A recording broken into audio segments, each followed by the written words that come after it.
Welcome to the 9642 podcast. This is your host, Mr. Number 9. And this is The Fool. This is where me and The Fool give our Unqualified and unrequested ramblings on the various issues in the world of sport. or something like that.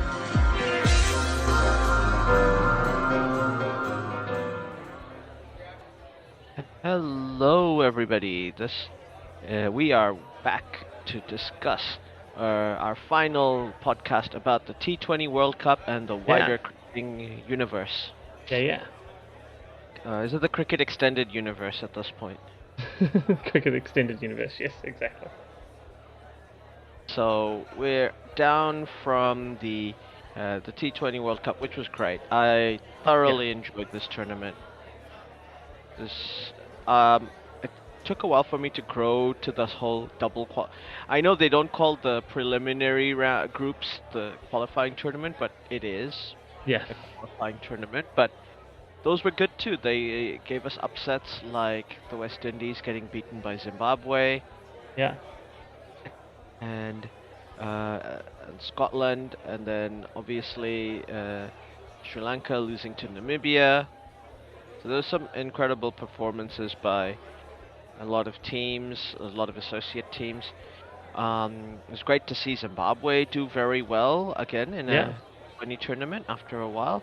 A very interesting team. Like I mentioned in our previous podcast, I quite liked their team. With very tall bowlers, and Sikandar Raza is clearly a very good player. Look forward to seeing them play test matches somewhere with good bouncy pitches, which their bowling attack can exploit. But now, as we were leaving us, New Zealand were playing England, a match that they would lose, unfortunately. Yeah. But they would secure qualification by beating the Netherlands quite handily. Ireland in their next game. Beg your pardon, yes. The English made short work of Sri Lanka, beg your pardon, and then qualified for the others and the other spot in the semi-final, finishing second at that group. After Australia had beaten Afghanistan as well, so to sort of force England to have to win that game, I think. Yes, well, sort of. I believe, yes, sort of. They needed Sri Lanka to win for... I think it needed to be a big win, right? Yeah. Yeah, a very big win for Sri Lanka, I believe. In the other group, it was much more interesting. So going into the final day, basically, we thought that it was only being played for places. South Africa were going to beat the Netherlands, obviously, and that meant that India could only play for second, probably, based on how the results we'd given were going. South Africa basically two chances. They had two bites of the cherry. They had Pakistan and Netherlands. We thought they'll win one of those games. Yeah. They're playing well up to this point. They were looking rock solid, as we called them. I think we called them Pakistan with better bowlers. Yes, Pakistan with better bowlers and arguably a more balanced batting lineup. Yeah. Now they lost to both Pakistan and the Netherlands. Well, a lot to unpack there. There's been a lot of internet content about South Africa's long history of falling, choking. Let's not beat around the bush. That's exactly what happened to them. Yeah. And there's been a lot of talks. This is not a paid presentation, but I do subscribe to a lot of the podcasts on the 99.94.dm network done by Jared Kimber, and one of the great podcasts on there has Neil Manthorpe and Lungi Mendini, who are like incredible speakers on the game. And they shoot straight as I can imagine anyone shooting. When it comes to South African cricket, they think of them. One of the great things, they do think of themselves as as the African podcast. They cover a lot of other African teams, and they're very supportive of both Zimbabwe and Namibia. Yeah. I believe Lungani is from Zimbabwe or Botswana, one of those two countries. in Southern Africa. My apologies if you listen to to the pod, uh, Lungani. And Neil Manthorpe is like, yeah, we all know who he is. He's been writing on the cricket block for ages, and so they've been talking long and hard about the team. Now, one of the things people talked about is the fact that they had Temba Bavuma and he was captain of the side.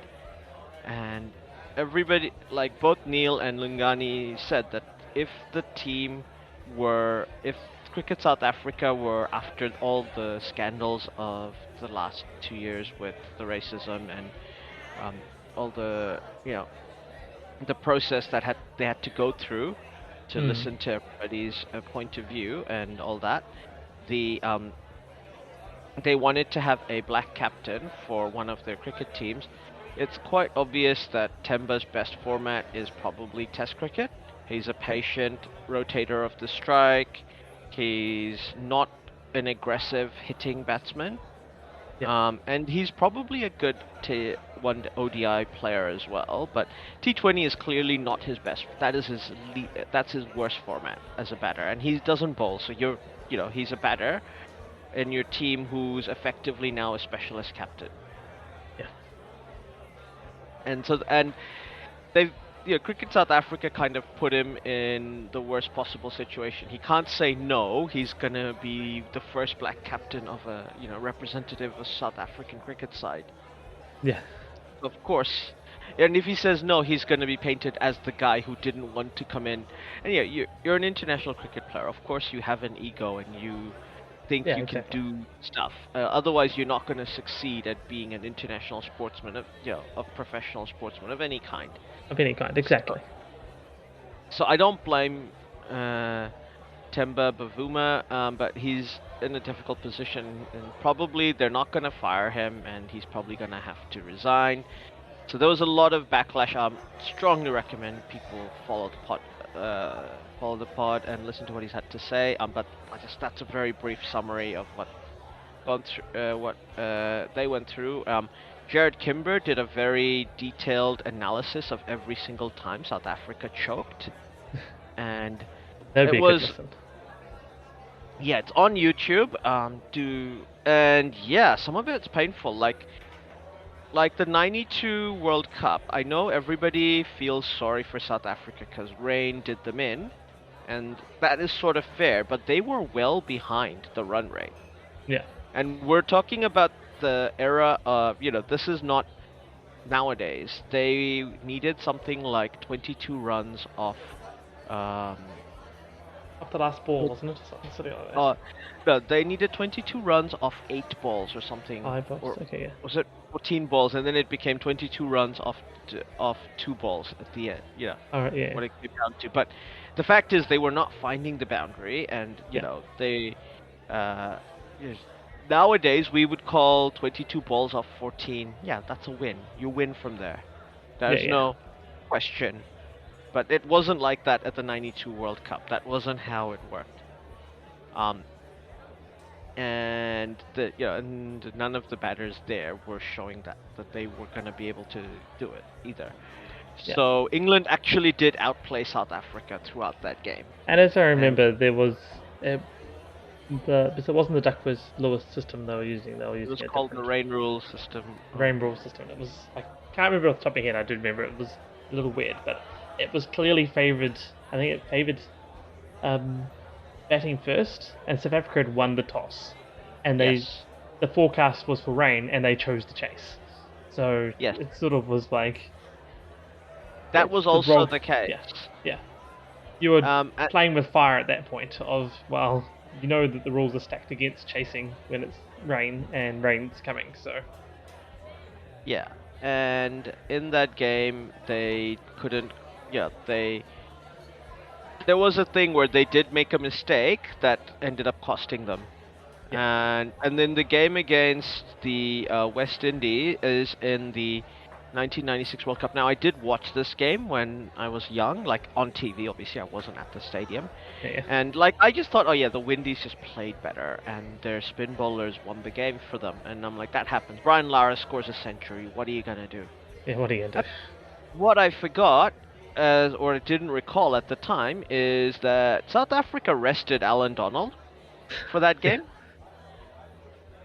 Um, Yeah, exactly. yeah. And then I thought about that a bit more, and I went, "That's a really bad decision." It's a super bad Um, decision. and Like, I you don't can't. know. Yeah. Like looking back, is this going to be one of those games that they've gone that Hansi Cronje kind of fixed for money? Yeah. Because obviously he was the captain of the team. But yeah, they dropped Alan Donald to get Paul Adams into the team, and basically Lara smashed him. Yeah. Uh, he had to bowl within the 15 over mark, and because they weren't carrying more bowlers, the team had to bowl him later on at the death, and Yeah. they basically milked him.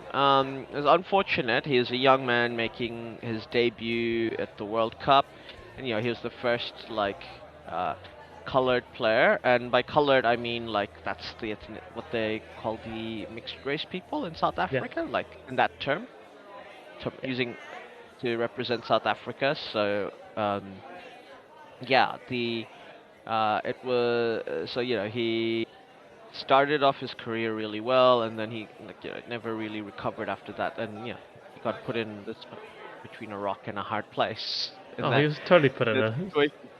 in a bad And position, that's right? It was, yeah. yeah. Now moving on from there, they had the famous you just dropped the World Cup Yeah. match against South Africa against Australia Australia. Yeah. uh, in the 99 World Cup. And then, of course, the comedy of errors in that drawn semi-final, because that is Yeah. a drawn game. Now, the word draw would come to haunt them, and because in the 2003 World Cup they miscalculated the Duckworth-Lewis numbers, Oh no. and Yes, they that's right. Mark Boucher hit a six, and he had one ball left, and he thought that was enough to win the game, so he then blocked the next ball.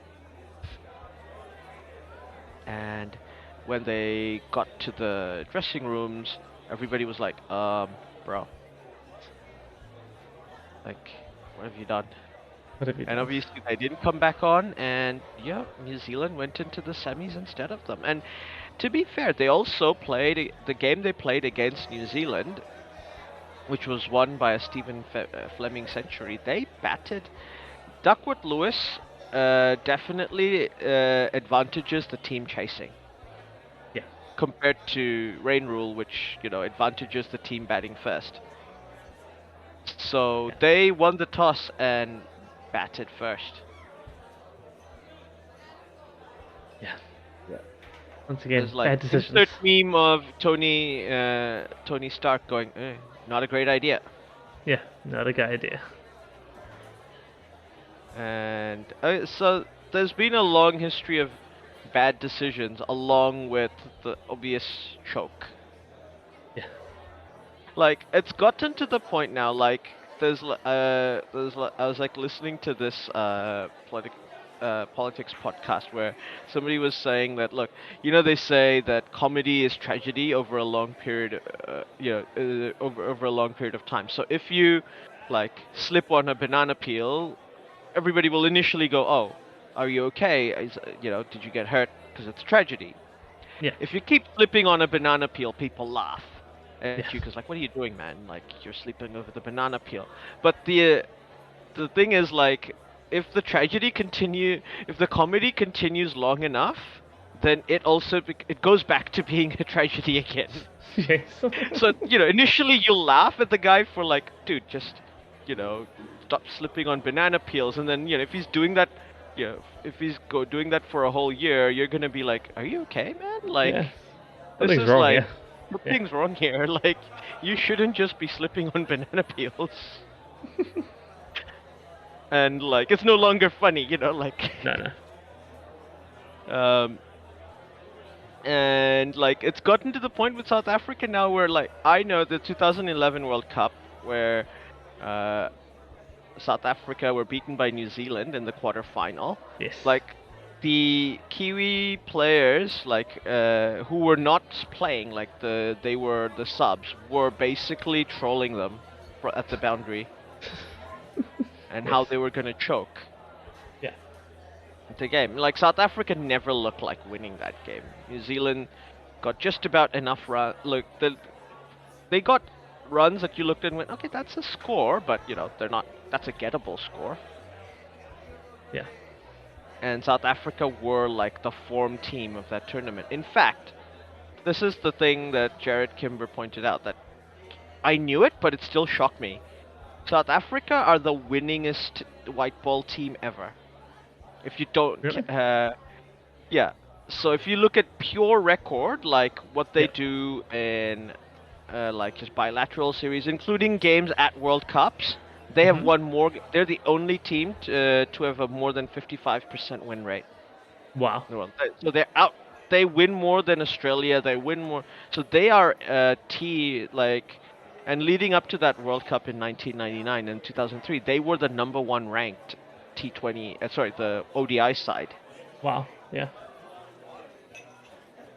That is So amazing. it's not like it's really a choke because they aren't a Yes. good team that got themselves into a position where or a team that aren't that good but got themselves into a winning position somehow and and they're now riding the luck. They are one of the best ODI teams since they came back uh, from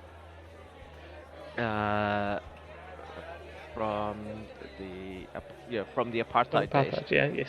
Once they were back From into the international readmission sport. days, yeah. Yeah. Since they've got readmitted into the sport. So, yeah.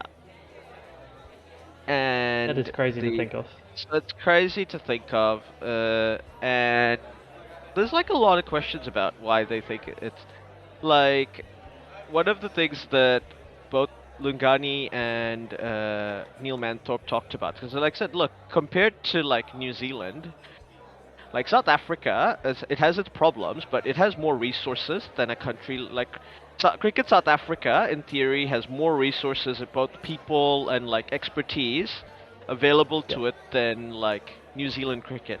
Yes. Yes. But like New Zealand cricket are honest about where they are. Yeah. So like Kane will, because when they said that they don't want to host 3 Test matches because it would bankrupt the uh, bankrupt New Zealand cricket, like Kane Yeah. Williamson did go up and was like, hey, I don't agree with, publicly did say, I don't agree with this, I want to play more Test matches. And New Zealand cricket invited him over and said, these are the books, this is Yeah. what we make from Test matches, this is how many games a year you're going to miss out because we want you to play IPL and you want to play IPL. So, Yeah. alright, Yeah. where's the money? Yeah. How are we going to balance these And books? there's a brutality to that honesty. Like they're just like, we don't have it. Like, what are you gonna do? We'd love to play more Test matches. Nobody here, we're cricket fans. We love Test matches. Yeah. Yeah. Exactly. They're not making money. It's like they've got to turn a profit, or at least break even. Yes. To pay Like everybody's wages. we can criticize India all we want, but they are keeping the format alive for countries that are not England or in Australia. Hmm. Like if India didn't tour countries like New Zealand, we would not it would not be viable for us to really host Test series. Yeah. Like eventually we would just have to be like, yeah, we can't play this format, like it's just too expensive. Yeah. I understand that. Yeah. Cuz the fact that there's a bonanza every few years, like when England, Australia, England, Australia, or India tour, Yeah. is what allows us to keep this format, which we're like, created one of the best teams we've ever had in our history in that Yeah. format. So, but we couldn't do that if we didn't get that financial support from, other teams. Yeah. Yeah. Um, Now, the other thing, like, there's been a lot of uh, talk about like there's a strong "don't rock the boat" culture in South Africa, and I'm like, there is a bit of that culture in New Zealand as well. Like Yeah. both you and I work corporate, we know there's always that in every corporation, but also in like sports teams. Yeah. So I can't imagine that. But I do think, like in both New Zealand and Australia, like if you as an individual do something that's technically against the practice, the accepted practice, but you know you're right, and you turn out to be right, you're not going to get in trouble. Yeah. Yeah. Yeah. Or And you can justify why you thought it was right, even if you turned out to be wrong, yeah. but you If it ended up was, going, "Look, I thought it was, this is my thinking, and it made sense." They'll go, okay, it does make sense. yeah, we see why you You know? thought that. It made sense. Here was the logical. Here was the problem. You didn't know this bit of information or this or something. You Or didn't work out this way. this was an Unknown. unknowable bit of Yeah. information.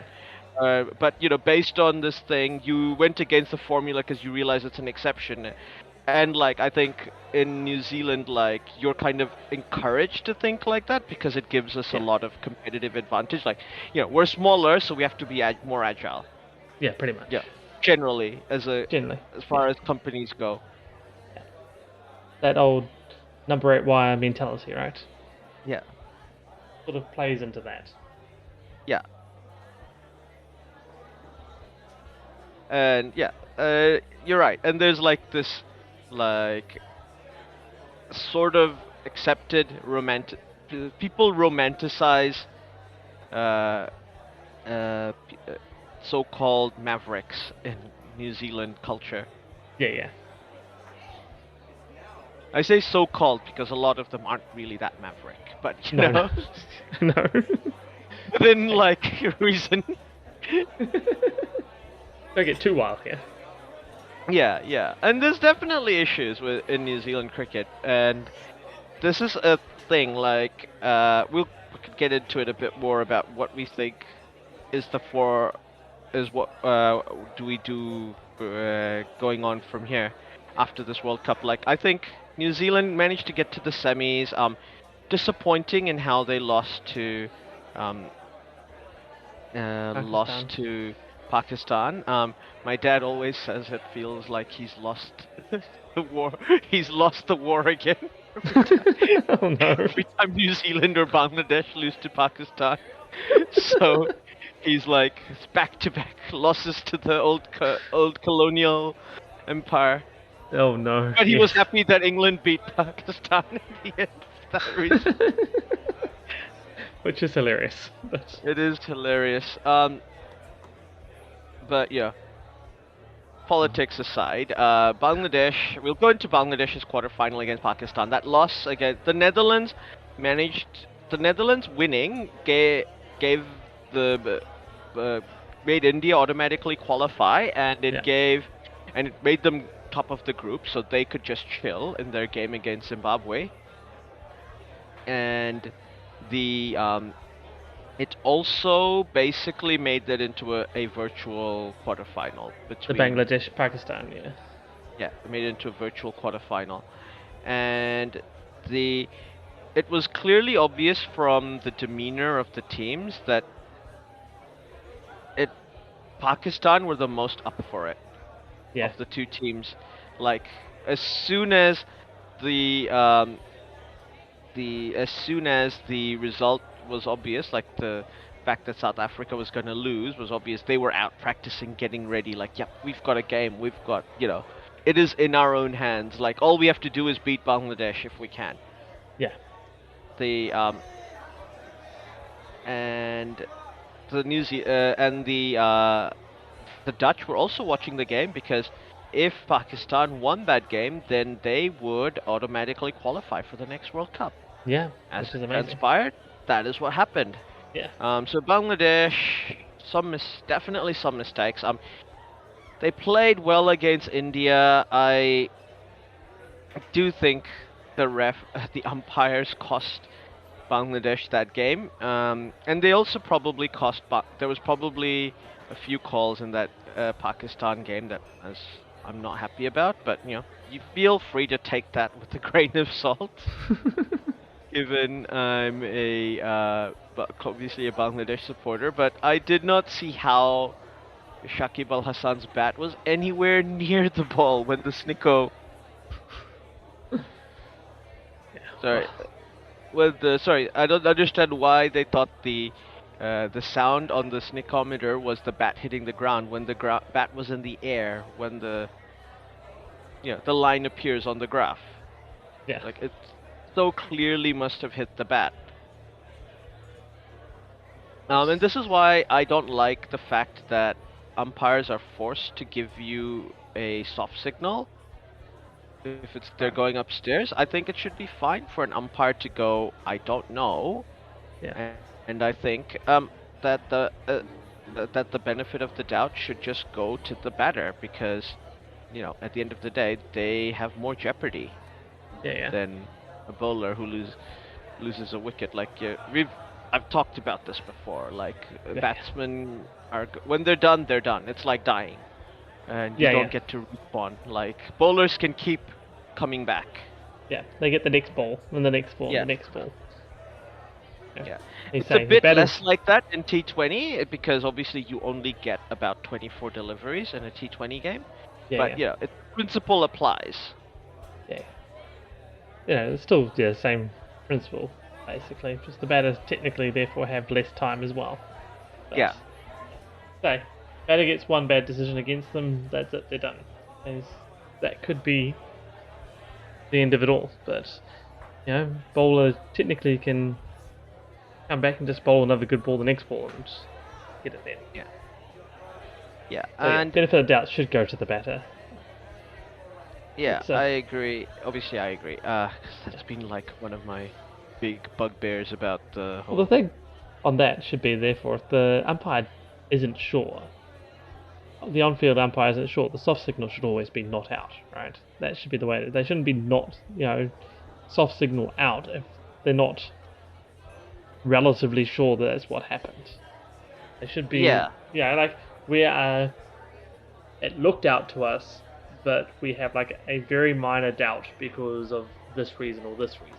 But it looks out to us. yeah. So let's Because check I to see if believe these in minor reasons are there or not. If it's that was closing, oh yeah, that's I don't know. There should be soft signal, not out. Up to to the be TV ref. See fair, if you can that find it. particular result, I believe the umpire just did believe that they were out, and Okay, yeah, they did just signal it was Shakib who went up, which was right, as the mm. replays showed. But yeah, he missed out. In the end, didn't get to stay on and bat. Who knows how that game might have ended differently? Like I feel like Bangladesh getting another extra 20 runs in that game could have made a big difference in the end Yeah, yeah, result. How, but yeah, it is what it is. Pakistan invoked the spirit of 1992, and we all yeah. know what happens when that that card gets played. And I mean, 92 still haunts me. So Yeah, and then as soon as they did that, we knew New Zealand were going to lose to Pakistan in the semis, right? Like yeah, yeah. that was just an obvious. I don't think New Zealand's ever beaten Pakistan in a knockout game in an ICC tournament. I think you have a sneaky suspicion you're right. Being right. Like I'm I sure, can't like remember. like Ross Taylor beating Pakistan in 2011 was the first time New Zealand had beaten Pakistan in an ICC tournament. But since then, I don't think New Zealand have beaten Pakistan in a knockout game. So Pakistan still have the wood on us in that sense. Yeah. Um, and so they would go on to the finals to face England again. It was a repeat of the '92 World Cup. Yeah. But as soon as I saw the way England beat India, I was like, yeah, this team's gonna win the Yeah. final. It was going to take something amazing for that not to Th- happen after England just smoked India in that semi-final. Like they They just were so much on fire. I have to commend England's white ball program. It is so Yeah. good. Look at the players they could not bring to this World Cup. Jofra Archer, Johnny Bairstow. They didn't bring Joe Root. Who would? Okay, New Zealand would play Joe Root as a T20, as a Yeah. T20 player. Like batsmen who can bowl 2 or 3 overs a game. South Australia would play him. Maybe even India. So yeah, Yeah. Joe Root is not deemed surplus to requirements. Reece Topley was injured, like basically the best death bowler in the world. Then so they had to bring in Sam Curran to fill in that role, who just did magnificently. Like just Mark Wood was injured for the finals. David Milan was injured for the knockouts. Yeah. Yet they never looked like we never thought, oh yeah, they're gonna miss this guy. There's No, no irreplaceable players in that England team, maybe other than Adil Rashid. maybe. Yeah. I think that is probably the only one. There is no other wrist spinner like Adil in England. No, no, Uh, there isn't. maybe no other wrist spinner like him in world cricket. In for the T20 format, like T20 he's probably the best T20 wrist spin bowler, Yeah, like white ball wrist spin bowler in the world. probably. And the impact, like we talked about it so many times, the number of times Ish Sodhi and Mitchell Santner brought New Zealand's bowling back into games when Yeah. the pace bowlers couldn't finish off. That that's basically what England do with Adil Rashid. Yeah, yeah, exactly. And against India as well, remember he bowled like a 4 over spell, 12 for 1. Like that. It's just crazy. Yeah. Incredible figures. That is Just incredible. literally strangled them into submission. Yeah. Like, and like 170 was nowhere near close enough, but we, like, what's 4 overs to spare? I know. It's It was crazy. a thrashing. It was a big thrashing. They just ant them completely. And this is the, like, okay, England have a weakness in their bowling lineup. That if you manage to hit at some of their part-timers, Liam Livingston and Reece Topley, these bowler. If you manage to Yeah. get a hold of someone, like not counting the death, obviously it's always possible to hit out at somebody at the death, Yeah, yeah. and get a few big overs in the middle, you can get a score. The thing is, though, England bat to 11. Yeah. It's really hard to bat them out of games. So you have to hope you're chasing against England, and hope you manage to get onto one of their bowlers. Yeah. If England bat second, like I don't think there is a team in international cricket that can consistently beat them. Yeah, probably And not. Because you're right. They're just ridiculously good at chasing. yeah, and they've been like, and they're rightfully, I think, deservedly they've united the white ball belts, right? Yeah, yeah, they have. They're both the 2009. Both the ODI and T20 World Champions. Like they revolutionized ODI batting by like going at 5.5 to 6 runs and over in the because the ODIs were basically becoming after the between the power play and the death, where you had those 20 overs, it became a ceasefire. The bowlers kind of went through the motions. The batters didn't hit too hard. Yeah, yeah. You got a few runs here and there and sort of made runs, whereas like England was going at 5.5, 6 and over in those Yeah, yeah, yeah. No, they definitely in did those change that around as well. yeah. And we got to remember, India rightfully gets praise for putting out 2 or 3 teams, touring around the world with these 2 or 3 teams and beating them with their with their one-day international sides and what around the world. Hmm. And people can go on about, oh yeah, they're sending in a B team. Like that B team is earning money for Sri Lankan cricket or South African cricket when they tour there. Yeah, yeah, Um, exactly. so like I don't, and it's good for both sides. It's not disrespect. It's like preventing those countries from getting through bankruptcy. Like England and India basically carried the cricketing world financially during Yes, the pandemic. yes, yes. Um, they toured, they invited teams to come over, they got money from Gates. England were playing 2 sides as well at the same time as India. They were playing India and playing Pakistan at the same time at home. Right. Yes. Sorry, they were touring Pakistan at the same time as they were for an ODI series, as the same time they were playing test matches against India. Yeah. So they too had two teams playing at the same time, and they were handily beating Pakistan. Yeah, yeah. So we knew that they were still a very good white ball side. Sure, the result of the 2019 finals will always hurt, but Hmm. England still were worthy winners. Oh yeah. I mean, yeah. That makes it a little harder.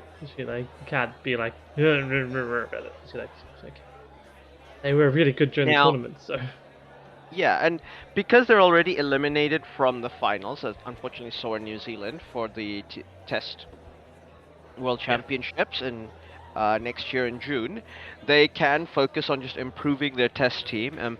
But that white ball program is incredible. And they're doing yeah, really well. And there's like the big question where people are talking about Australia and India. Now we haven't talked. India has the usual thing of what are we doing? Why are we not getting to finals? Or why are we?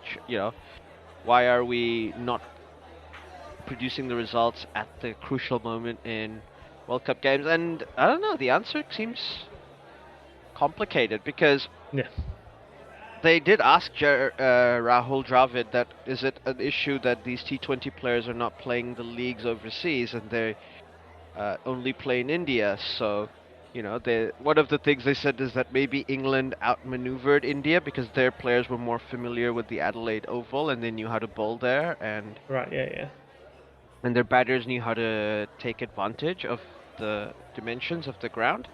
yeah, And Rahul Dravid pretty much just said, look, if Indian players could go on the T20 circuit, then, there's not going to be Test cricket. yeah, And I don't know whether that's true or not, but that's clearly the party line in India, right? yeah,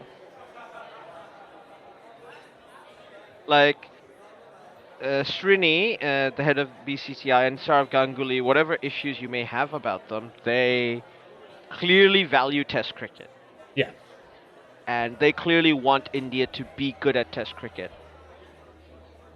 yeah, Whether I agree with their thinking around how they're doing their T20 program, I don't know. Maybe India will just go, hey, being good at international T20s is not as important as having the best IPL, having the yeah, best T20 franchise. Like having the yeah. Premier League is more important than having an English football team that wins all the time.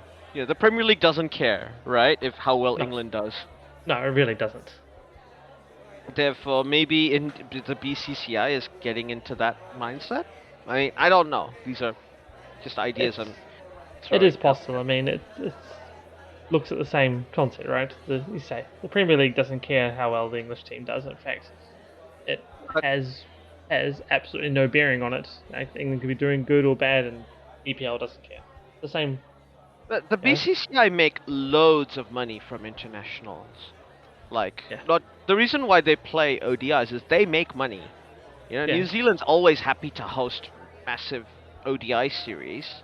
They make money. People go to those games. People watch them. Sponsors, like, I think one of the things people don't understand is advertisers know that having a captive audience who are focused on one thing is more important than having a big audience that are not that focused, that are going to flick through ads and change channels. yeah, yeah, So ODIA games, like, 8 hours, people watching games, that's like an advertiser's dream. yeah, Like sponsors for site screens, sponsorship for players, all these things for teams.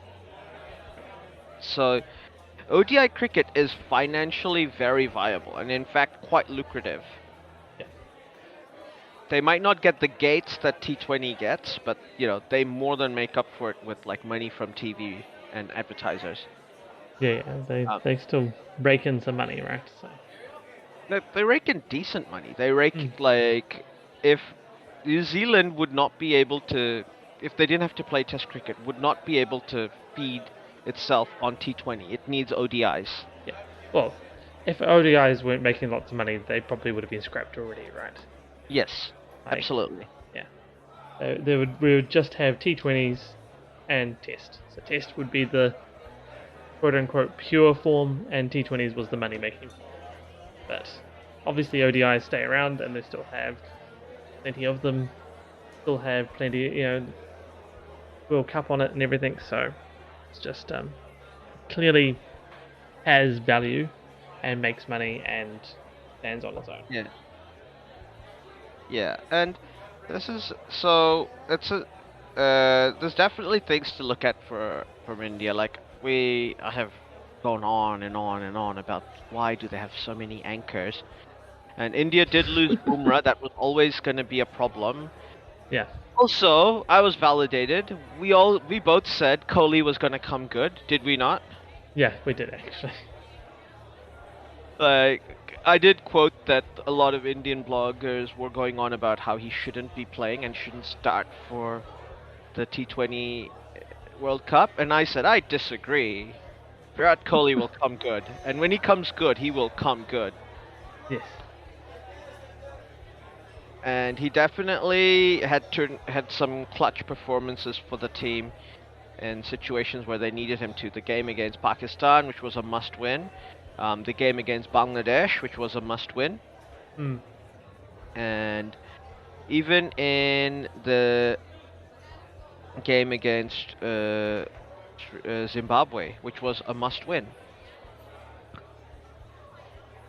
Yeah, well, the Zimbabwe game sort of stopped being a must-win, but yeah, Yeah. still 26 and 25 things. The one against England also, he Yeah. was it 40 from 40-ish? So 40 of 30-ish, which is like yeah, it's slow by T20 status, but he was trying to do something.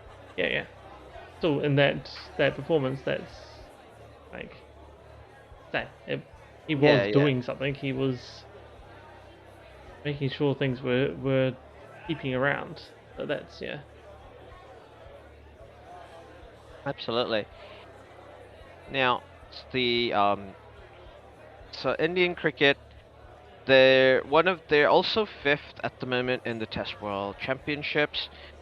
Australia high at the top, South Africa just below them. Like very likely those two teams are going to face each other in the finals Yeah. in Lords next year. There is an off chance that Pakistan might sneak in, which okay, not maybe.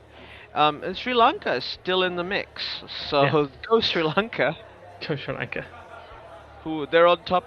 Basically, India, Sri Lanka, Pakistan, Australia, and South Africa are the only ones that are still in the mix. Technically, West Indies I don't think are eliminated yet, but You might only be right. I think West only Indies just not technically. technically not yet eliminated yet. Oh, how good would it be if the Windies managed to beat Australia this summer and then like move up the charts to qualify? That would be incredible. I mean, That would I'm be all amazing. I'm all for living in that timeline. I'll take Now, it too. yeah. Now, so if they can't make the Test World Championship final, if looks likely, they've got a home World Cup next year, ODI. But Hmm? realistically, England are the best team in that World Cup, and unlike the 2019 World Cup, they will be able to play their way. They can play with the strong batting lineup Yeah. formula. Um, and they have the spinners and everyone else to win. Um, and the next year they will also be hosting the Ashes against Australia, and so we'll see if Bazball works against the baggy green. So England, okay, sure, their test team is on the up. I think great. It's great to be an English cricket fan. I think it's good to be a New Zealand cricket fan as well. We'll talk a bit more about some of the concerns I have about them, but talking about Australia now. Um, yeah, they are a home World Cup playing in games that Australia need to win, and they're like nobody coming to games. Is that a worry if you're Australia cricket fan or like an admin person? Yeah, that's definitely a worry. Like it's a bit strange. Yeah, I mean the team. Okay, I understand like footy season just barely got over, and it's technically racing season still over there. Yeah. Um, but the tournament was like, yeah, India was selling out more games in Australia than Australia were. I know. And that's just. Same ditto Pakistan and Bangladesh. Yeah, yeah. And so, and like this conversation where I was talking to Twix, and I talked to you about this as well, like what we consider to be the premier brands of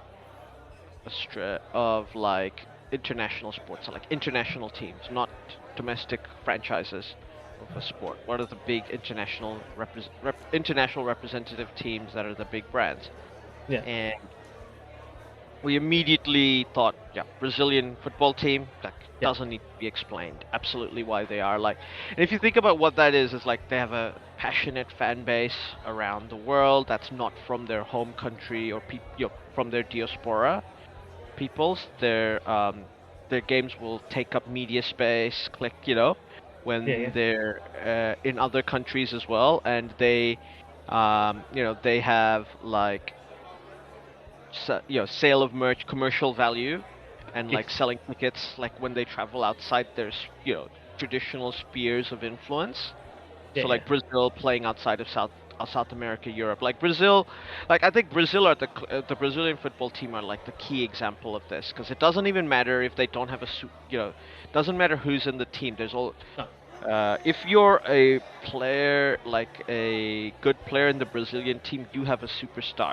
You have a man. Like Brazil would sell out a game in Wellington playing the All Whites almost like Oh, within a day. instantaneously. Oh, They would be sell less out. than a day. Yeah. Yeah, like It I'm didn't being matter who was generous coming. here, but Yeah. New Zealand's not a soccer country. No. Like obviously it would happen in China, it would happen in Australia. So I'm like using examples of countries that are not soccer countries, and that would happen with Brazil. Yes, it would So that's there. definitely happen. Now I also thought the All Blacks belonged in that conversation, just because they sell out games in places like the U.S. and Canada. Like obviously in rugby countries in the Northern Hemisphere, yes, they have lots of passionate fans who are not New Zealanders. They Yeah. get merch and media attention, and they sell out games over there. But that's rugby's spear. But I feel like the All Blacks would probably sell out games in India. Maybe not Bangladesh, but probably possible India, Sri Lanka, definitely, because that's a rugby country. Yeah, yeah. They're definitely there's definitely places outside their comfort zone where they would sell out games. And then obviously the U.S. men's basketball team. They're just like Yeah, yeah. you don't even need to explain why. Like they just are. Like if they played they came to play a game against the Tall Blacks, it would sell out here within Oh, minutes. 100%. Easy. It doesn't matter which good American players are coming. They're NBA players coming to play against Yeah, the exactly. Tall Blacks. 100% would come. Yeah. It Now, would sell out so quick that game. yeah, It would be interesting. New Zealand Well, is a basketball country, by the yeah, yeah, way, so that might be a bad example. But even in Bangladesh, which is not a basketball country, that would happen. yeah. I was just thinking what would sell out quicker, the US basketball team or the Brazilian football team. But It's close, right? it'd be It's very close. close. Yeah, But the fact that the Brazilian, like if you think about it, like basketball is more popular than football in New yeah, Zealand yeah. as a participation sport and as a watching sport now. I Like in think terms, especially as a watching sport, yes. so it's amazing that we think the Brazilian football team I might be more competitive than the U.S. men's basketball team if it were to tour here in terms of like attention and who would sell out faster. Yeah, yeah. Also, probably the basketball team would sell out faster because they'd have less tickets to sell, Yeah, like yeah, in the that's Park yeah. arena. Yeah, Like, exactly. not a real fair comparison. Like No, the no, Cape no. Town's gonna be 30,000, 40,000 people if it's Eden Park. Yeah. Yeah, Now, exactly. so we thought about that. Like now, the Australian cricket team doesn't belong in that conversation, right? They've got Mana. They're the winningest team in the world history and all these things, but they don't really have, other than in cricket countries, some cricket countries, they don't really have passionate fans outside. Like not compared to teams like even England. has a lot more non-English fans outside of their, I see what you mean. Yeah, yeah. who like their team, and like, where the West Indies have it more. Like for a Oh while, the yes. West Indies was everybody's second favorite cricket team, right? Like Yeah, yeah. they have that tradition of being everybody's second favorite team. Now, but the thing is, the Australian cricket team of all the national teams in Australia used to be the biggest brand in Australia. Yeah. Like all sports stopped during those 10 weeks that you are playing like cricket, Test cricket in Australia. Like there's a reason why they say the captain of the Australian cricket team is the second most powerful man in the country after the prime minister. Yeah, yeah. And for like people like Alfie Langer and Brad Fittler, they're legends, right? John Yep. Eales, they're not Don Bradman, No. right? Like they're not in that set. They're not Shane Warne. No, exactly. Not They're even not Ricky Dennis Ponting. Lilly. Yeah, Yeah. they're not Dennis Lilly. They're not Ricky Ponting. So Yeah. this is the this is what you're comparing. But I don't think they're the biggest brand anymore. I think maybe the Wallabies are more popular, or the Boomers are more popular. Yeah. Heck, maybe even the Socceroos. The Wallabies being more popular. That's wow. That says a lot about Australian rugby. You're right. Australian rugby has come back a lot in the last few years, so it is possible. But We have yeah. lived through times when the Australian rugby team was arguably more popular than the Australian cricket team in Yes, yes. Australia. In Australia, yes. But Like those times we are a good can 20 odd years past. That's w- we can bitch and moan about the Wallabies, how they play against the All Blacks and stuff, but we don't think they're dicks. no. They just play hard, and they have sportsmanship. They're not the Australian cricket team. They don't sledge your opponents. They know. Rugby's a game. Rugby's actually a game played by gentlemen. it's thugger. Yeah, it's a thuggish game played by gentlemanly people. Yeah, yeah. And like there's and we respect the hard graft, but they're also like an example of good sportsmanship, like the Wallabies are. Yeah. I'd So agree. and there's a reason why like George Gregan does ads for New Zealand brands, and he's super popular here, right? Yeah, yeah. So. And we used to have ads with people like David Campisi and like Nick Farr-Jones and Yeah. all these things. So it's like that's a thing that the Wallabies have. Part of that might also be like private school boys nonsense. Yeah, of course. Gotta have a bit of that nonsense floating around. Yeah, and also we all know that the elephant in the room is like Australia doesn't have an Aussie rules national team. Like sure, Yeah. there's an Australian select team, but they don't represent Australia in international tournaments the way the Wallabies, the Baggy Greens, and all of those guys do. Yeah, yeah. Exactly. So yeah, it's a different thing. Now, like, arguably, is like the Australian women's cricket team a bigger brand than the Australian men's cricket team at the moment?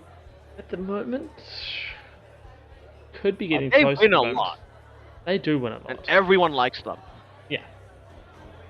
As I say. And they have some gun players, like at Oh, least definitely. Perry is like is like a genuine GOAT level player. Yeah. And then we're not even getting into people like your Meg Lannings and all of them. But yes, the women's team, they're doing, they're definitely growing the game and for women's cricket in Australia. But it's like the men's team just don't seem to have that, uh, you know, that must watch, must support Australia. And people talked about that. Maybe it's because the last 4 years, Australian cricket has been behind a paywall for people to watch, Yeah. and like the company that had the rights to the T20 World Cup, which was Nine Sport, didn't have the rights to the Australian team, so they didn't promote them. All right. That's a bit weird. They don't have the rights to Australia's games for the rest of the summer. Yeah, oh, yeah. I see what you So mean. Yeah. they don't want to play into the hands of seven who I assume have the rest of the they don't have the big bash rights, for Yeah, yeah. example, which I believe is with 7 or 10. But All right, yeah. so it's created this weird situation. So there are probably more than just one simple answer here. Yeah, yeah. Um, It's definitely a complicated thing going on, right? yeah. Now, what going on from there? We're going to New Zealand. What do we see? Like this team, uh, what we've lost obviously a giant in someone like Ross Taylor, Yeah. who I'm not sure has been adequately replaced in the T20 side, but I'm willing to give what we have there a go. But I think the ODI side definitely has not replaced someone like Ross Taylor, No, and arguably neither the Test side either. no, no. I think the test side it's definitely showing the biggest um, loss Yes, of it. yes. I think I yeah, T20 we've probably covered reasonably well, especially because Ross hadn't really been in the T20 side for a while. Yeah, So, and let's be fair, like Ross Taylor is one of the top three greatest batsmen our country's ever produced, oh yes, definitely. right? Like maybe you put him second ahead of Martin Crowe, or you put him third after Martin Crowe. Yeah, Maybe, yeah, but Kane Williamson is probably universally number one for the best batsman, yeah. I think. And then you've got those two, and then then you can start arguing over people like Glenn Turner, Baz McCullum, Stephen Fleming. Stephen Fleming, Sutcliffe. But these Yeah. three are above them. There's daylight between these Oh three yeah, and other definitely. people. Yeah, And uh, so, like, the fact that we haven't replaced Ross Taylor is not unusual. And for a while, he was the best batsman the team had. yeah, And he was carrying the team. yeah. And he's such a prolific scorer in the ODI format. So I can't imagine the team's not gonna miss him. And it's hard to gauge. We haven't played a real ODI series in a while. It's hard to gauge what the team is like.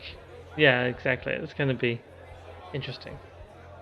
Like, I really, really like Finn Allen. I would love for him to keep playing Yes. as an opener for the um, ODI team because he's gonna play if he will get his chances in the IPL now because he's shown a bit of form in the T20 World Cup. Yeah. So hopefully, excuse me, the RCB will give him opportunities to open, show his skill, and I think he's a genuine talent, like a genuine top order threat. Like New Zealand, realistically, like I can't even though New Zealand pioneered the idea of having a hard-hitting opener in the 1992 World Cup with Mark Yeah. Greatbatch. Yeah. Yeah. Since then, I don't think, other than Brendan McCullum, we haven't really had that sort of player open the innings for New Zealand ever again. Like somebody who can literally go, I've hit 4 sixes in an over Yeah. in the power play just cause I'm in the So we mood didn't even today. open with Jesse Ryder, did we? We He did was more of a. open with Jesse Oh, we Ryder, did. and Yeah. Jesse Ryder had a very decent ODI record, but he was playing more. He played to try and anchor the innings a bit more, and Jesse Yeah. Ryder has that ability in him. But like Jesse Ryder is like the biggest loss of talent New Zealand cricket's arguably had as a batsman. Yeah. So this ODI side will probably have Kane Williamson if his elbow holds up. Um, Yeah. And I wonder if Kane, like, I hope, obviously, I am not in any way suggesting he should retire, but I wonder whether the elbow will ever come right for him, because Yeah. his injury has It bothered is a him for worry. a while. Yeah. It has, and like, it's fine in tests where he can just be patient and, get himself into form, but Mhm. like, it's a bit more difficult to, and also like, I feel like it's harder for him the other sense that because he has to bat for longer and he's putting more pressure on his elbow. Yeah. Um, I don't know if he wants to give up the ODI format to extend his career, and it's not a bad idea because realistically, if we take a team with Tom Latham captaining or in the ODIs to with young players, nobody's realistically going to expect them to win. Yeah. They are just expected to try and perform their best. So if we have like a few players from that T20 team that made this World Cup T20 team, people like Glenn Phillips, um, obviously Daryl Mitchell, um, and the likes of Finn Allen. Mm. That's a team you can sort of build. Like those are three very good batsmen. I think you could build a team around. Like obviously Daryl Mitchell is also getting on in years, but he's still quite young. Sort of, yeah. And Devon Conway obviously in that team as well. Yeah, Obviously, yeah. not to mention him. Yes, so Devon Conway. If he opens like left hand, right hand, that's a very and if he's gonna wicket keep as well, that's a core four. I don't know how long Trent Bolt can keep playing three formats. Yeah, well, he's been left out of the both squads, both white ball squads for the India tour, but that's not Yeah, to do with the but fact he doesn't. that's probably more to give him a rest. Tim It's Southey will probably play. probably more to do with the fact that they didn't re-sign a central contract more than anything. Yeah, So, that's also true. We've got Matt Henry. yeah, Um, is is Duffy also a left arm bowler? can't remember actually. Sorry. We've got Lockie Ferguson as well. Yeah, And Adam Milne. So there's yeah, there are good pace bowlers, and as long as one of those two are there to lead the team, like Tim Southey is the leader of the attack. If he yeah, plays all three formats, he can be aggressively the leader. And I think Mitchell Santner's shown his worth in white ball cricket now. It's a tournament in India, so Ish Sodhi, Mitchell Santner have to go. In my mind, Ajaz Patel as well. yeah, yeah. Gotta take. Just Unless you're picking as taking well. someone like Todd Astle to be like, your another wrist spinner. Yeah, yeah. It's another option. Obviously they like Mark Chapman, and I like Mark Chapman too. I think Mark Chapman could be a very good number uh, 4 or 5, depending on whether Kane Williamson's playing in this. Hmm. Well, will be playing in the World Cup. Daryl Mitchell can pretty much bat anywhere. I like the idea of him being a closer, and he's obviously able to pitch in with overs. Yeah, But I think he could be a very good number 3 as well, if Kane Williamson's potentially. not Yeah, playing. Daryl Mitchell's the guy who does the job, whatever you tell him to do. yeah, He yeah. just seems, he's just such a versatile player. You gotta have him in your team somewhere. He'll just flip into wherever he needs to be. Like it's Uh, like, you need me to be this? That's the role I'm playing. Sure. Now is whether do we, and I think in a ODI team in ODI World Cup in India, you gotta take Tom Latham. He's just got such a good batting record over there in all Yeah, he's formats. definitely got to go. And if you get Tom Latham in there, he's batting 5. So Mitchell can Yeah, bat 6 because you can justify it with his ball. And Colin de Grandhomme has retired. yeah. You still got Uh, Nisham. Nisham fits in there as well. You can you've got Nisham, you've got Daryl Mitchell, Ian um, Phillips. Glenn. Yeah, I think Glenn Phillips should be number 4 if Conway is opening. Oh yes, sorry, yeah. Like, unless Glenn Phillips is batting number 3. Tom Latham, if he's number 5, then you can get that it's who bats at number 6. Yeah. Because if Daryl Mitchell is batting number 6, you can fit in another batter who you want to develop. Like, I think Mark Chapman has a lot of talent and potential. Like, of the players in the domestic scene who I think could be developed into a good ODI and T20 batter, he's one of them. Yeah, Like, yeah. some who can bat, in the top 4. Yeah. They don't seem to have picked him in either of the squads for the India series, but that may be other reasons for that. There Doesn't really may say. be. And there's also Michael Bracewell, and he also has Hmm. spin bowling option. Well, he's been picked in both squads, so maybe that's just the way it is. Yeah, yeah. Well, we'll see how that plays out.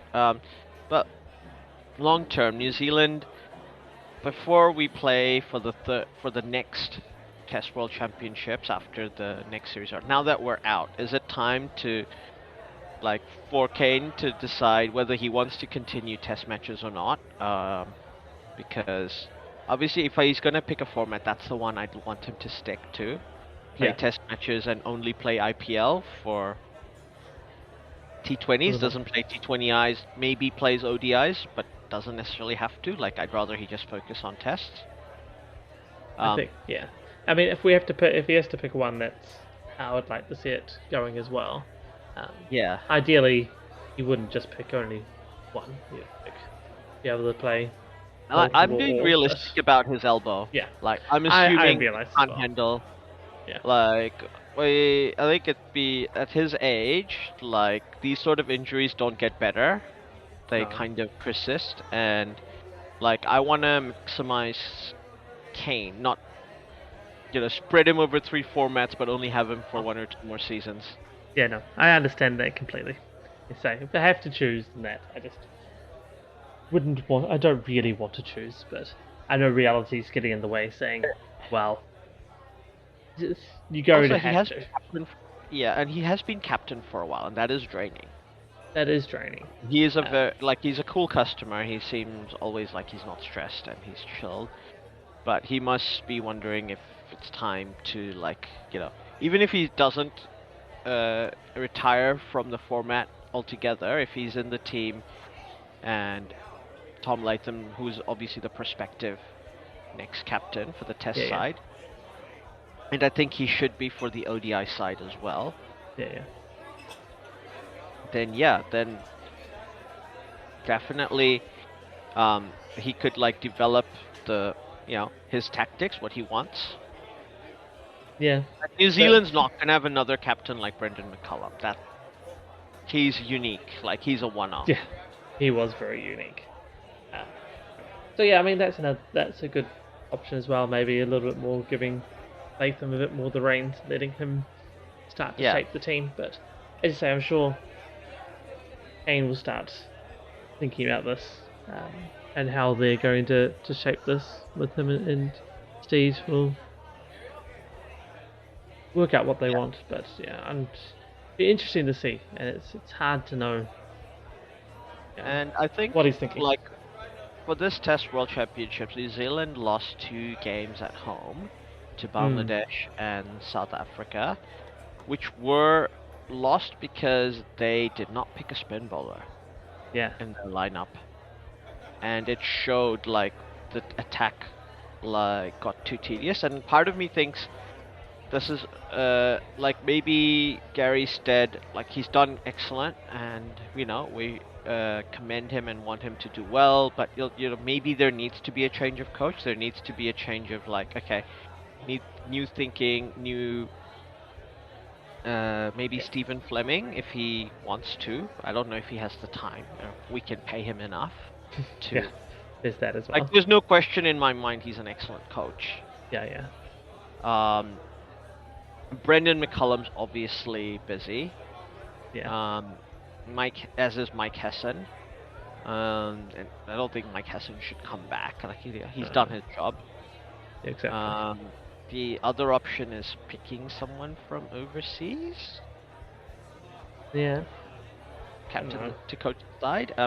There's plenty of other good coaches, I think, in New Zealand cricket that could do the job. Yeah, Um, maybe Craig McMillan, maybe. because he's already Yeah, the batting coach. He yeah, knows as I the say, setup. he's been in the setup for quite a while now, so that's always helpful. And Craig's always been an attacking captain Mm. whenever he's had to captain the team, and I feel like he that's the closest we could have a coach who would take a bit of a baseball approach Yeah, yeah. to New Zealand. No, definitely agree there. That probably probably the best option there. If you're looking for a more baseball, more aggressive type coach who's going to drive the team that way, I think McMillan's probably the best choice there. Yeah. He's not going to be afraid to experiment, right? And New No, Zealand will need to experiment to figure out a team. Like, we're in a rebuilding phase, like, right now. yeah, yeah, Like, it's realistically not going to make the knockouts in the next ODI World Cup. And we're already eliminated from the final of the next Test World Championship, so we have to be ready for what sort of, to build a yeah, test team that's going to be competitive in the next Test World Championship. Like, I would, like, exactly. ideally finish in the top four, even if that means it's not in the finals, like, they were a competitive team, you know? Yeah, yeah, yeah. So that should Like, definitely be the target. And you say it and, needs to like, start now. and the next T20, the T20 World Cup in 2024, like, I think the core of this team. Like, I think Kane Williamson, like, he's done his job for New Zealand, led us to two finals in T20Is, and obviously led us to a 2019 World Cup final. But yeah, he's had like the reins for a while. We should probably look to have a new captain, and there probably needs to be a thought about who we want to bat at number three. Because Glenn Phillips has said he wants four. That's his ideal position. And Mm. to be fair, that is the hardest position to bat in T20s. So I'm glad he's holding his hand up. He could be our best T20 batter by a Yeah, long shot. yeah, And because he can close and bat aggressively in the middle overs without taking up too many balls. yeah, yeah. Like for the moment, obviously Daryl Mitchell can bat at number three. Yeah. But we probably like five is probably a bit too high for Jimmy Neesham, and Jimmy Neesham is getting on a bit. Like he's probably got one more Cup World Cup ODI and the T20 World Cup in him, and after that we Probably, yeah. to like the 2024 T20 World Cup. I would be once again happy to make the knockouts, Yeah, but I'm not expecting finals or winning. yeah, Uh, like there's still too many good teams. yeah, But I exactly. do think we're gonna have a lot of New Zealand players playing in the circuit. Mm. And there's like people like Finn Allen and Glenn Phillips are in the IPL now, so definitely could see that work out. I'd love to see them go on and do well. Trent Bolt, I feel like will come back for the 2024 World Cup. Well, he says he wants to play that. He wants to play the ODI ODI World Cup World Cup next, as well. and Uh, the 2024 T20 World Cup, of course. Yeah. So, but at the end, like long term, there will need to be a replacement. Like Trent Yes. Bolt and Neil Wagner are irreplaceable bowlers. Like Yeah. there's nobody like them. Like No. two super skilled left arm bowlers, and the and Neil Wagner is 37. So Yeah. we have to assume he will not be playing in the next Test World Championship if New Zealand were to make it to like if a final. Yeah. Yeah. Very unlikely to be playing that one. Yeah, Ajaz Patel. Well, like there's an argument to be made that New Zealand does need to shore up its spin bowling. Like it needs to give Ajaz more games at home to try Definitely. Yeah. and Satner as well. And I think there's nothing wrong with the idea that New Zealand uses the experience of the spin bowlers in the middle overs and Saudi and like Blood's new young talent. And obviously we've got Carl Jamieson Yeah. in the test matches. I hope he gets over his injury problems. And we've got Lockie Ferguson who can obviously play in the test matches as well Yeah. and Yeah. do it well. But I think Lockie is probably a lock for the ODI World Cup team, and Yeah. he's a lock for the next World Cup as well. Like he's the first change. Yeah. But yeah, it was the him the this is probably it. Like this core three of the core three pace bowlers with the two spinners bowling lineup is probably still useful in the World Cup in India and also the 2024 World Cup should it be needed. Yeah, But I do feel like in India at least, and even the West Indies in 2024, they will need a third spinner, like somebody who will like, oh, this pitch is just you need to take the pace off, and somebody needs to come in, and it's like a real opportunity if Kane were to retire from white ball cricket to bring in another.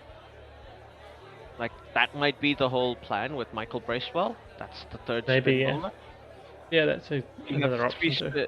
three good spin bowlers, three good pace bowlers, and you've got Kamini Shim Yeah, to cover, and Daryl Mitchell for that matter to cover. That's a very decent bowling lineup. that is a very decent bowling lineup. Like either of those two can bowl 5 or 6 overs like economically here and there in an ODI game. That can be like match winning. Like Colin de Grandhomme's spell in that 2019 World Cup Yeah, yeah, final. Like even though he dropped to catch off his own bowling at the beginning, he still bowled really well. Like he yeah, had a great spell. Very economical, very tight. Like basically helped the team grind out the wickets in that game.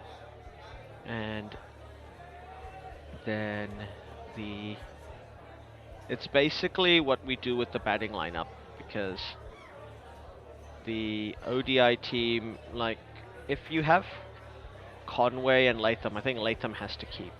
Especially in India where I think keeping, yeah. you No, know, you bring your spin bowlers in if you've got a specialist. yeah, I know. I think Latham's gotta be the keeper. Yeah. I think that I know Conway can do a bit, but I think they game against Pakistan semi-final there just showed the difference, the fine edges of having an actual world-class keeper behind the sticks. Yeah. I just What feel do you- that like there was that the catch in the first over, which was a very hard catch, but yeah. you just feel that having Latham or another Or even a quote unquote McCullough in proper, that yeah, position. yeah, quote unquote proper wicketkeeper, it probably would have been caught. Yeah. And that potentially was a fine line between the winning and the losing of that game. Like it was Yeah. a difficult catch. Like I'm not going to say that he should have caught it, but it's just those are the very very fine lines and the very very difficult lines. The differences between the winning and losing of the game can be had. Yeah, yeah, absolutely. And like that's the sort of chance that the New Zealand bowling lineup generally tends to pounce on Yeah, when they. Yeah, but at the end of the day, other than the game against Australia and even the game against Ireland, New Zealand's big problem in the T20 World Cup was their batters didn't put on enough runs yeah. when they were batting first. No, that's is also true. Like they got lucky that Australia kept going hitting hard after that target, so that's why they Mm. got the huge net run result. And then against Ireland, you know, Ireland had to go for it, right? There Yeah, was no point. And Ireland weren't doing too badly. Got a few lucky middle over breakthroughs to get in, but the runs weren't there in that game. The runs were there first in that Australia game. That was a good batting performance. But in but we still New got Zealand, 185 against Ireland. But did they? Oh, I you're think right. 185 is still good. You're right. it's still good. I mean, potentially Yeah, it was I don't know, maybe a little light, but yeah. 180 odds still decent amount. But weren't they at one point like 90 for one at like the 10 over mark? I can't remember. But either way, like it Yeah, did look like at one point they should have gotten 200, but they didn't. But that was also good death bowling from Ireland, to be fair. yeah. Like they did get a hat trick in the second to last over. No, you must be right. There must have been around about 90 for one. Yeah. The next, um, Because if you're someone 90 else got. for one, you basically go add another 100 to that because you've only lost the one wicket. You should be going at 10 and over at this point. Yeah, yeah. And that, I think that's the thing. New Zealand will want to be a team that can, when the batting lineup wants, you want them to be more consistently batting the way they did against Australia in that opening Yeah, game. yeah, yeah. Like there is a question. There is a idea that you could open with both Finn Allen and Glenn Phillips in Hmm. the ODI team. Or Could I be still interesting. think I still think having a left hand right hand's better though. Yeah, Conway yeah. and I would tend towards that as well. I think that's the better way of doing it. yeah. And I guess the inevitable, like Daryl Mitchell bats 3, and he's been batting good at 3 for both T20 and ODIs to be fair. Yeah, And the we've got Glenn Phillips at 4 and Latham at 5. yeah, Or you could even bet Latham at 4 in an ODI game and Phillips at 5 to yeah, come yeah. down and hit a bit more. I mean, technically, Latham could probably even be the 3 in the ODI. Yeah, but if he's also and he's gonna keep as well, right? Yeah, yeah. So that's true. And and he's very good against spin, so you could even Yes. open with him as a Yeah, yeah. the left arm complement to Finn Allen. Yeah. I mean, he And let opens and Devon tests, Conway right? bat. So, Yeah, and like Devon Conway could bat 3. yeah. So there's a lot of ways to fiddle around with that lineup. It's how you go about it. So New Zealand need to work out. We know who the personnel are. Yeah. New Zealand just need to work out what the mojo is, how the alchemy works. Because Yeah, there's no exactly. like, New Zealand's no longer a team that'll pick like an 18, 19-year-old as like the next great hope and put them into the top team. We're gonna be like nurturing those players until they're in like their early 20s. Yeah, And exactly. like as a batsman, we might still pick a bowler who's Mm. young like that because you want to catch lightning in a bottle when it comes to bowlers. Yeah, exactly. Whereas batsmen, you want them to develop. You want them to keep getting better and Yeah. go at their pace and learn about their game. There's a little bit of bowlers as well, right? That can get them out there early. They might be able to Like if you get see a some. bowler who's like 18 and consistently bowling at 156 miles an Yeah. hour and Get them in the just team. get him in the team now, like Yeah. while he's able to do that. And also before the other teams are sort of Yeah. other batters have really had a lot of chance to work them out and know Yeah. what's happening. Right? You get a bit there, you're like, okay, Yeah. don't know, And if they're not. especially if they're like, we can bowl that fast and we can swing the ball both ways and like Yeah, have yeah. wobble balls up our sleeves. Like, yes, pick that guy. Like, Pick that guy. Just stick him in the team. yeah. And, Timmy will look after him. He'll teach him how to do a few slower balls and whatnot. Yeah, And a few exactly. knuckle balls. Trent and Timmy will teach him. Yeah. Only we had a player like that. Yeah, I mean, every team would want like a fast bowling all-rounder, right? Like Yeah. every team wants Ben Stokes. There's a reason why he's the best player in the world. Like if there's a genuine, like there's 3 ways to look at an MVP, right? An MVP is the player who is the best player in a tournament, sort of thing. Who most consistently puts out the best performances. They're either the most valuable player to their team, or they're Yeah. the most valuable in terms of any team could pick. Which player would everyone pick up if they could? And it's Ben Stokes is all 3 Yeah, yeah. He's like, when it comes to cricket.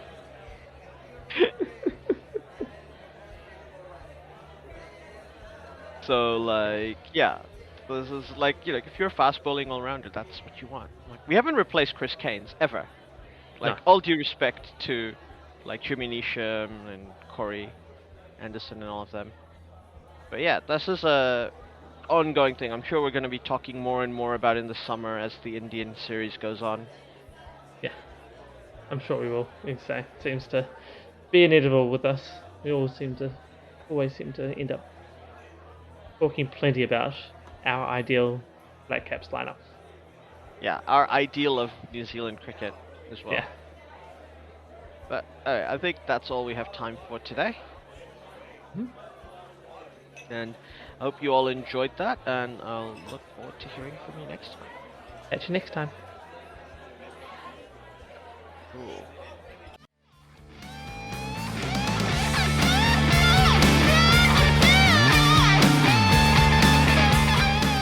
Well, that is the end. Thanks for listening all the way through. If you liked what you heard, we have even more. Try and explore to Discord and a Buy Me a Coffee. Pretty sure it's Buy Me a Beer. Oh yeah, buy me a beer on buymeacoffee.com. In both these places, you can talk to us, and we may even listen, especially if you do buy a said beer or coffee. I might still be confused. Yes, we're easily bribed. All links are in the show notes below. Don't forget to like and subscribe. This is on YouTube.